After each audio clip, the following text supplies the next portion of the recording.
رب اشرح لي صدري ويسر لي أمري واحلل عقدة من لساني يفقهوا قولي اللهم ثبتنا عند الموت بلا إله إلا الله اللهم اجعلنا من الذين آمنوا وعملوا الصالحات وتواصوا بالحق وتواصوا بالصبر آمين يا رب العالمين. Today's khutbah is about a very difficult subject to explain. It's about a concept that is at the heart of our relationship with Allah Azza wa Jal. Every one of us is a believer in Allah, and yet that faith of ours is in Allah is tested. It's not just about believing in the concept of one God or the concept of a God that deserves worship, but actually we have a deep, intimate relationship and a connection with Allah Azza wa Jal. وَلِلَّهِ الْمَثَلُ الْأَعْلَى. But the idea of a serious relationship first, let me just say a few things about that. There are people that you know in life that you have a connection with. Some of you are maybe alienated or separated from a close friend or maybe a family member. Many of us travel and move to different parts of the world, so you're not as connected to your uncle or your grandfather or whoever else. You know they exist. You have a relationship with them. You may even share a last name with them, but that does not mean you're intimately connected to them.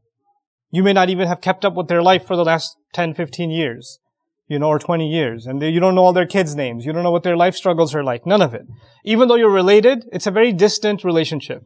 Once in a while, you go back and you catch up and all of that, but then other than that, you're not really connected. And then compare that to some other relationships you have that are daily, that you interact with daily, that you talk to on a daily basis, right? So in life, there are relationships that exist, but they're connected by a thread. They're not very strong.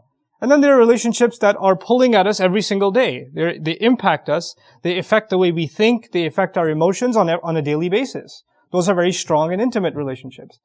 It becomes like that when it comes to our relationship with Allah. Allah Azza wa Jal is, all of us believe in Him. All of us have a relationship with Him. But for some of us, it becomes just a concept. He's there. He's in the background. I know He's there. Even when we're praying, we're not really that connected to Him. And even if we are connected, we don't really understand what that connection, what that relationship really means. And what it's supposed to be is a very close, deep, intimate friendship. And a close, deep, intimate, relationship where all of our daily conversations, there's no conversation we have with anyone else a part of it is actually a conversation with Allah too. That's supposed to be a conversation with Allah also. One of the fundamental benefits of the 5 prayers is actually, and this is why the Fatiha is called a prayer itself. The Fatiha itself can be called a prayer, is because the Fatiha, part of it Allah speaks, and part of it we speak. Meaning we have a conversation with Allah. We're actually directly communicating with Allah. When Allah says, Alhamdulillahi Rabbil Alameen, Ar-Rahman Ar-Rahim, Maliki Yawmiddin, He's speaking. But when we say, Iyaka na'budu wa Iyaka nasta'een, and so on, we're speaking. So it's actually, when both parties are speaking, there's a conversation happening. And that's supposed to be when you have a close connection with someone, you talk to them every day. You talk to them multiple times a day. That's actually what the prayer is supposed to be. And that's literally where the word salah comes from sila, connection. So with that in mind, I want to share one dimension of that connection you and I are supposed to have with Allah, and how that's supposed to help. Allah created human beings in difficulty, and He created human beings in heavy burden. لَقَدْ خَلَقْنَا الْإِنسَانَ فِي كَبَدٍ. We certainly created the human being buried under heavy loads, exhaustive labor. Emotionally you're struggling, physically you're taxed, you're struggling, health-wise you may be struggling, financially you may be struggling, because of people you may be struggling. This life, Allah designed it to be difficult. Sometimes you look at other people and you say, they have it so much easier than I do. But you don't know what other difficulties Allah gave them that are invisible from you. Everyone has difficulties. Everyone has challenges. You would think, for example, that the Fir'aun had kingdom, empire, he had the world's largest army at the time. He had everything you could want, all the wealth you could want, all the power you could want, all the status you could want. He has everything. And how come he has everything and the believers have nothing? And yet Allah describes about him that he lived in a state of fear. وَنُرِيَ فِرْعَوْنَ وَهَامَانَ وَجُنُودَهُمَا مَا كَانُوا يَحْذَرُونَ. They used to live in a state of fear. He used to get nightmares at night. He couldn't find peace. Sometimes people have material things, but they don't have peace. Sometimes people have physical health, but they don't have mental health. They don't have emotional health. So all human beings were put in a state of struggle, and that's believers and non-believers. So the first, thing that I want to get across to all of you and remind myself of is because we are believers, that does not mean our problems disappear. It's not like because I'm a believer, I'm not going to be sad. Or because I'm a believer, I'm not going to experience anxiety. Or I'm not going to have family problems. Or I'm not going to have financial problems or health problems or whatever else. Belief, our faith in Allah, our relationship with Allah is not there to solve our problems. It's not there to get rid of the people in our life that are causing us trouble. That's not the purpose of our faith. If that was the case, then the prophets, ﷺ, who had the most close connection with Allah, would have had the easiest life. They would deserve because they would make dua, all their problems would disappear. And if you study the prophets, the closest people to Allah, ﷺ, they have the hardest life.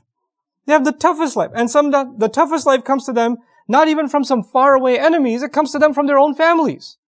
So in other words, it comes to them from people they can't even escape. They're with them every day. They're with them their whole lives. And they can't escape those problems. So the idea that human beings are created and were placed in a situation where they're going to struggle, they're going to have to deal with very difficult circumstances, very difficult situations, and even people. They're going to have to deal with that, is part of life. And that has nothing to do with, if you had more iman, you wouldn't have these problems. It doesn't work that way. As a matter of fact, the higher your iman, people assume the higher your iman, the problems are going to go away. No, the higher your iman, something else. And that something else is what I hope to explain to you today. To put it as an image, Allah created us and He put us inside of a storm. Okay, like imagine a storm in the ocean. You're in a storm. And the waves are turbulent and you've got your little boat, etc. And you're constantly worried about sinking. And you're worried about those who are sinking next to you. But Allah Azza wa Jal, what does the faith do? It gives you the strength and it gives you the ability to go through the storm, to navigate the storm. It doesn't mean you don't get wet. It doesn't mean sometimes the boat almost doesn't tip over. But you now have the ability to go through it and survive the storm. You see, that's the purpose of our faith, is not to get rid of the problem, but to actually strengthen us so we can go through the problem.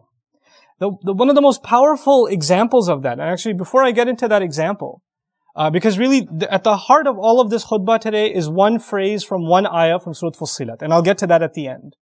But for now, I want to give you an example. The two of the hardest burdens that human beings live with are fear and sadness. Fear and grief. Those are the two heaviest burdens that human beings live with in this life. As a matter of fact, when Allah sent Adam alayhi salam to the earth, He told him that when He gives His guidance, فَمَنْ تَبِعَ هُدَايَ فَلَا خَوْفٌ عَلَيْهِمْ وَلَا هُمْ يَحْزَنُونَ. Whoever follows my guidance, they're going to be able to combat fear and sadness, essentially. In other words, Allah knew that in the story of humanity from Adam alayhi salam to the last human being that's going to walk on this earth, every one of them is going to have to struggle with fear and they're going to have to struggle with sadness. Now, what are these two things? Fear is about what's going to happen in the future. Fear is about, am I going to lose my job? Is what's going to happen to mom? What's going to happen to my family? What are they going to say? What's going to happen tomorrow? What's going to happen with my exam? What's going to happen with my immigration? What's going to happen with this and what's going to happen with that? These fears about what's going to happen in the next few hours or in the next few days or in the year from now or in the future, these fears are small and big and they're all the time. They're a part of us. You wake up afraid. You're afraid you're going to be late to work. You're afraid that you forgot about some task that you had to do or the time's running out. Small fears, big fears. But fear is a constant part of life. It's always there. And what you're afraid of, let's say a student is afraid of failing an exam. Up until the moments of the exam, there's fear, the heart is pounding. And they take the exam. And then unfortunately they get the result that they failed. And when they fail, there's no more fear. There's now sadness. I mean, there's fear of what your dad's going to do to you, but there's sadness mostly. Right? Now there's sadness about what happened already. So fear is about the future and sadness is about the past. What already took place in the past. And just because it's in the past, you don't get to tell someone, well, it's in the past, get over it. It's done now. You should move on with your life.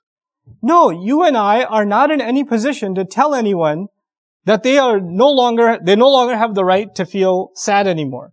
Our Messenger, sallallahu alaihi wasallam, continued to feel the sadness of the absence of Khadija radiallahu ta'ala anha. For years. For years. Feeling sad is not a sign that you don't have enough faith. He has the greatest faith of all, and yet he carries sadness. Yaqub alayhi salam lost his son Yusuf alayhi salam. And he carries a great amount of sadness. So much so that he cries so much, ibyaddat aynahu. His eyes turned white. His eyes turned white out of sadness. But that doesn't mean he doesn't have faith in Allah. He doesn't actually have that. And as a matter of fact, he would only cry of his fear and cry of his grief and his sadness to Allah. إِنَّمَا أَشْكُو بَثِّي وَحُزْنِي إِلَى اللَّهِ. I've given khutbah to you about that before. But today I want to talk to you about an extreme case of fear and sadness first.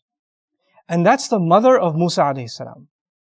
I can't think of a more extreme case of a woman who had to do something so incredibly unthinkable.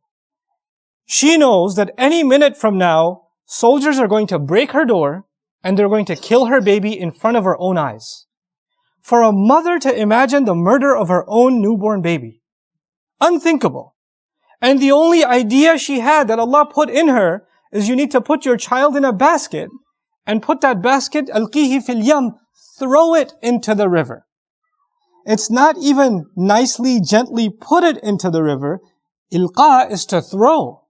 Now when you throw something in a river, the river is moving water. When you throw something in a river, it can flip. It's also the case that a basket may not necessarily float. It may get water inside. It may hit a rock. There are animals inside the water. There are all kinds of things. As a matter of fact, when I used to teach the story a long time ago, I used to give the example, when you see a child go even 2 feet near a swimming pool, not even the deep end, the shallow end, a mother will go crazy. She'll drop everything and push people out of the way and grab her baby. There are women that give their babies a bath, in the tub, and they put the water this little. And the baby's like, come on, no, too dangerous. This much is you'll drown. I can't even fit my head in. No, not gonna let you. There's a fear. And this mother has to take her newborn. He can't even crawl yet. He can't even do that yet. And she has to throw this thing into the water. Can you imagine the kind of fear this woman has in her heart when she does that? And when she does that, she can't even look at it and can't even cry and scream, my baby, my baby. She can't do that. Because if she does that, the soldiers will know one survived. And they'll go after him and kill him. So she has to not even even if she looks, she has to look from the side. And then this water is not standing still, it's moving. So this basket is slipping away from her sight to the point where she doesn't even know what happened to it. She has no idea what's happened to it. And now she's living with this incredible, overwhelming sadness. What have I just done? What's going to happen to my baby? And in those moments, Allah Azza wa Jal told her, لا تخافي ولا تحزني. Don't be afraid. Don't feel sadness. And even though she still felt afraid, and she still felt sadness, what we're learning in these ayat is Allah will help you overcome not being drowned by fear and not being drowned by sadness. He can let you navigate those two feelings. Those two feelings are very powerful. They're enough to drive someone mad. They're enough to drive someone to the point where they don't want to live anymore. It can be that powerful. And yet Allah can give you the strength to overcome what you and I don't have the strength to overcome. This mother, like no other mother, could stand doing that and survive. So Allah says, وَأَصْبَحَ فُؤَادُ أُمِّ مُوسَى فَارِغًا. Musa's mother's heart was, you can think of the imagery as it was bleeding out. It was emptying out. It's like her heart was exploding. إِن كَادَتْ لَتُبْدِي بِهِ. She was on the verge of just screaming out, that's my baby, I want my baby back. She was on the very verge of it. She couldn't hold it in. لَوْلَا أَرَّبَطْنَا عَلَى قَلْبِهَا. Had we not tied her heart up. Like literally something's about to shatter and leak. And Allah says He, like a rope, tied it up and held it in place. What are we learning? We're actually learning that you and I are not capable of controlling our emotions until Allah gives us the strength to do so. The situation didn't change. The baby didn't start flying instead of floating in the water. The reality didn't change, but her heart changed. Her heart was strengthened by divine intervention from Allah Himself. لَوْلَا أَرَّبَطْنَا عَلَى قَلْبِهَا. And she's not a prophet. What we're learning in these ayat is that Allah will give you and me a strength to our hearts that we'll be able to overcome the most powerful fear and the most powerful sadness, the deepest kind of sadness. He'll make us strong enough, not that those things will go away, but you'll be strong enough to go through it. You won't collapse. Your heart won't fall apart. And He says all of this, لِتَكُونَ مِنَ الْمُؤْمِنِينَ, so she may be from those who truly believe. She could truly hold on to faith. She won't ever accept that my baby drowned. She won't accept that. She'll hold on to her faith, she'll hold on to hope. As a matter of fact, in this ayah, for her to be a believer actually is the same as for her to be hopeful. One of our connections with Allah, that bond with Allah, we pray to Allah, we put our hope in Allah. What Allah gives us from Him is that glue that holds our heart together and keeps it from being shattered. He gives us that strength. This is actually what I wanted to talk to you about from the ayah of Surah Fussilat. إِنَّ الَّذِينَ قَالُوا رَبُّنَ اللَّهِ. No doubt about it, those who declared, our Master is Allah. Seems like a pretty simple statement. Our Master is Allah. It's not a simple statement. You're not just saying our Creator is Allah, or the one we worship is Allah. You're calling Him your Rabb. Our Rabb is Allah. Rabb is a mun'im. Rabb is someone who does favors for you don't deserve, and keeps giving you what you don't deserve. That's the first meaning of Rabb. So Allah is one for us who will give me more than I deserve. And He will keep giving me more than I deserve. And He will keep making, and mun'im also means the one who gives in'am, meaning the one who makes things easy. He's the one who's going to keep making things easy for me. That's who He is to me. I've declared that when I called Him Rabb. Al-Mun'im. Wal-Murabbi. He's the one who is going to make sure that I continue to grow. That I continue to progress. That I'm not going to stay in place. If I'm in a problem, He's going to allow me to grow out of that problem. If I'm in a state of weakness, He will give me the strength. Like a plant grows and turns, like a little blade turns into a tree, He'll give me the strength to become, to navigate and to be able to overcome the weakness that I have. This is Al-Murabbi. Wal-Qayyim, the one who's gonna make sure I don't fall apart. Just because you're ensuring something is growing doesn't mean you're not taking care of the problem. You know, you can build a building and you're building more and more floors, but the foundation's falling apart. The whole thing's gonna collapse. Allah will hold me in place, take care of me and not let me collapse. He's my Rabb. Wal-Qayyim. Was-Sayyid. And He is in charge. He's in charge of what I do. He's taken total authority over me. I'm not in charge anymore. You know, again, maybe imagery will help you understand this. If you are bad at swimming, and you find yourself in the middle of the ocean, and you're splashing and doing whatever you can, and nothing's helping. Water keeps going up your nose and in your mouth, and nothing seems to be helping, and you're getting exhausted, and until you realize there's someone holding you from underneath. You just need to relax and just let go. And He's just keeping you floating. He's not going to let you drown. When you let go, that's actually Rabbun Allah. Our Master is Allah. Whatever struggle, storm I'm going through, He's not going to let me drown. He's holding me in place. Those who openly declare that, they acknowledge that they are not in control of their situation. They acknowledge that they cannot control other people's opinions. They acknowledge they cannot control what any of the creation of Allah does. When anybody else, and you know, some of you spend your days and nights thinking about how this person is going to harm me. What are they going to say? What are they going to do? What are they going to think? This is what's going on in your head all the time. You're preoccupied with it. And when you accept Rabbun Allah, you let that go. Because the one who's protecting you, and the one who's keeping you in place, and the one who's going to navigate you through the storm, you've declared, you've handed it over to Him. You've let go. Rabbun Allah. And that declaration is so powerful, it's a kind of freedom. There are so many of us who make so many decisions in our life. As a matter of fact, so many of our emotions in our life are controlled by other people. They're controlled by other people. How sad you are, how angry you are, how hurt you are. We're letting other people control how we feel. And when you really truly declare, my Master is Allah, the power creation has over you disappears. Like they're just creations. They have no power when Allah doesn't give them that power. And when He strengthens your heart, then whatever they have to say and do bounces right off of you. And it doesn't hurt you anymore. Again, reality doesn't change. You change. You change. I'll give you another quick example of that. You know, there was a terrible slander that the ayat I was sharing with you previously, I'll come back to that series soon. The ayat I was sharing with you about the slander against Aisha radiallahu anha. Ayat came of the Quran. Ayat came of the Quran and she felt relieved. She felt relieved. But you know what? The hypocrites were still hypocrites. The filthy mouth was still a filthy mouth. People were still saying what they were saying. That didn't change. For the believers, they recognized it and they made tawbah and they changed. But for people who had dirt in their hearts, they didn't change. So the hurtful words and the hurtful slander and the hurtful accusations continued. As a matter of fact, they continue until this day. They continue until today. And yet she's relieved. Reality didn't change. Allah didn't send those ayat to silence everybody. Because that's not going to happen. Allah doesn't do things that way. They let them dig their grave. That's fine.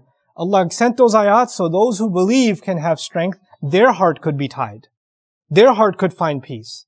That's actually إِنَّ الَّذِينَ قَالُوا رَبُّنَا اللَّهِ. Then he says, ثُمَّ اسْتَقَامُوا. They didn't just say our master is Allah. Then they lived a life of trying to stand up straight. They lived a life of holding on to Rabbuna Allah. Not letting anybody else pull them down. Not letting anybody else get control.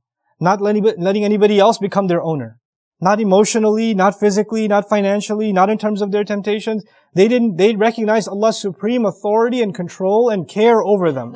And they reminded themselves of that over and over again. You know, istiqama in Arabic doesn't just mean to be straight.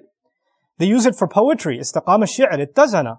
Aw azala iwajahu. Like when the poet used to write a poem, it didn't totally rhyme. So he would make adjustments to fix it until it's finally even. All the rhymes are even and all the lines are even. All the syllables line up. That's the idea of istiqama. In other words, you don't just say, my master is Allah and now you're perfect. No, you keep struggling to fix yourself. You find yourself leaning this way. A little too much fear in your life and you pull yourself together. And you don't let that fear overwhelm you. You find too much sadness in your life and you remind yourself of Allah and you hold on to Allah again and He pulls you back together again. The idea of holding on to Allah to overcome and to be able to navigate your grief and your sadness. Again, I remind you, as I said in the beginning, our faith in Allah will not get rid of our grief. And our faith in Allah will not get rid of our sadness and will not get rid of our fear. But it will make us strong enough to overcome them. Strong enough to go through them without breaking us. It is in those moments of fear and of sadness and of grief, that is when shaitan comes and wants you to let go of Allah. Because shaitan feeds you something else. Shaitan says, if Allah is so great, why are you upset? If Allah is so awesome, why did you have to go through all this sadness? Allah could have just gotten rid of your sadness. He could have created a situation where you had to experience no sadness. Why did you have to go through it? Why do you have to have these fears? Why do you deserve this anxiety? Let go of Allah. He's not doing anything for you. That's shaitan's most powerful opportunity in those moments. In those moments. And yet Allah here says, if you can not only declare that your master is Allah, but you can hold on to that deep inside you, not from someone else, for yourself. If you can do that, then what does He say? تَتَنَزَّلُ عَلَيْهِمُ الْمَلَائِكَةُ أَلَّا تَخَافُوا وَلَا تَحْزَنُوا وَأَبْشِرُوا بِالْجَنَّةِ. If people can live a life of doing that, and holding on to Allah that way, then as they're dying, as they're leaving this world, people around them are crying. They can't even speak anymore. They're on their deathbed. And yet, they can see what their relatives can't see. They can see angels come down. And angels are having a conversation with a person on their deathbed. And they're telling him or her, you don't have to fear anymore. There's no more fear at all. And there's no more sadness at all. Congratulations, you're going to heaven. وَأَبْشِرُوا بِالْجَنَّةِ الَّتِي كُنْتُمْ تُوعَدُونَ. And then they add something. This is at the end of their life. They're not even in their grave yet. They're not even in their grave yet. And yet they're being told you're going to heaven by angels. Everybody else is crying. They're the ones smiling inside. Everybody thinks, oh, this is so sad. This is such a tragedy. And this is the greatest moment of their life. This is the greatest moment because they lived that. They navigated that storm. When they're in that moment, what do the angels tell them? They tell them, نَحْنُ أَوْلِيَاؤُكُمْ فِي الْحَيَاةِ الدُّنْيَا وَفِي الْآخِرَةِ. We were your guardian angels. We were protecting you in this life and we will also in the next life. Allah sent us a special security team just for you. When you were being overwhelmed and you held on to Allah, we became your security around your heart. when you were overwhelmed with grief and sadness and fear, we were the ones that Allah used to send for you. We were the ones that guarded you. We were the ones that shielded you from the whispers of the devil. We were there all along. They're introducing themselves to you. You're meeting them for the first time. They've known you your whole life. نَحْنُ أَوْلِيَاؤُكُمْ فِي الْحَيَاةِ الدُّنْيَا وَفِي الْآخِرَةِ Ya Rabb. That's the promise of Allah to those who hold on to Him. To those who can hold on to Him. Now, the last thing I want to share with you is, at the moment of death, we are alone. When you live a life, and you're about to part from this life, you don't take anybody with you. You're alone. Your questioning is alone. But remarkably in this ayah, everything is in the plural. قَالُوا رَبُّنَا اللَّهُ ثُمَّ اسْتَقَامُوا تَتَنَزَّلُ عَلَيْهِمْ أَلَّا تَخَافُوا وَلَا تَحْزَنُوا. Everything is plural. Don't be afraid, all of you. They said, our master is Allah. Why is the plural being used if one person's at their deathbed? The idea of a plural here is, you may have felt that you're the only one going through this. But centuries before you, a mother went through this when she was putting a baby in the water. And centuries before that, a man went through this when his father kicked him out of the house. And centuries before that, there are believers and prophets, good people, all across history and all across the world that you've never met, that you've never known, who've gone through exactly the same struggles you're going through in their own way, and they held on to Allah like you held on to Allah. And you're actually connected to them in this ayah. You're not alone. They may have died thousands of years ago, but you have a deep and intimate connection with them, just like you have a connection with Allah Azza wa Jal. With Allah you're connected by your du'as, and with them you're connected because of the same struggle that you're going through. You know, this is why we make the dua, Al-Hiqna bis-Salihin, join us among the righteous. Join us among the good people. You're not alone. You're part of a legacy. There are people before you that have already left that are praying for you, actually. وَيَسْتَبْشِرُونَ بِالَّذِينَ لَمَّا يَلْحَقُوا بِهِمْ مِنْ خَلْفِهِمْ. They're congratulating each other of those who haven't yet joined them. أَلَّا خَوْفٌ عَلَيْهِمْ وَلَا هُمْ يَحْزَنُونَ. They're not going to have fear and grief either. May Allah Azza wa Jal help us navigate our fears and navigate our grief and not be overrun by them. May Allah Azza wa Jal keep us from the emotional torture and the emotional manipulation of others. May Allah Azza wa Jal give us a life of freedom from control of His creation and really truly allow us to be, pure slaves of His in every sense of the word. Barakallahu li wa lakum fil Qur'an al-Hakim wa nafa'ani wa iyyakum bil ayati wa dhikr al-Hakim.